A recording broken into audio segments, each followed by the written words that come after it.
طيب النهارده انا هخلي ماما تحدد هناكل ايه النهارده لمده يوم كامل. احنا دلوقتي يا جماعه موجودين في بحري مسقط راس امي، تمام؟ فاحنا هنعيش يعني يوم شبه الايام اللي هي كانت زمان، مثلا المطاعم القديمه بقى. فهبقى هتاكل لنا ايه النهارده؟ كده نروح ناكل عند مكان انا بحب اكل فيه بصراحه، وهو مطعم صواريخ. كنت باكل فيه زمان خالص وانا صغيره، كان عند باب واحد. انا بقالي سنين ما جربتوش. تقعدي هنا ماشي. انت لو بتحضري ماستر تبقى مركزه كده. انا هاخد سندوتش كفته. وها قد نزل الاوردر. دي كده سندوتشات الكفته. تبدا بايه؟ ابتدي بالصدوق. جميل. سندوتش فيه 3 صدوقات محترمين قوي يعني. خش بقى على سندوتش الكفته.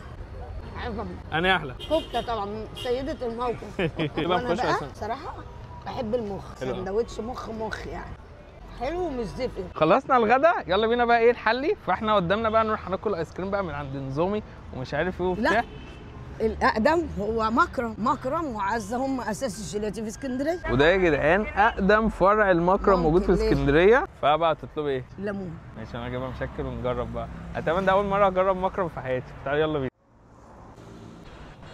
انا اول مره في حياتي اشوف جيلاتي ليمون مش اصفر، ابيض. مين بالله تحفه يا جماعه بجد طعمها، محدش عمل زيه قبل كده ولا طعمها بعد كده. طبيعي جدا جدا يعني. الفراوله الليمون بقى اللي انت بتقلس عليه.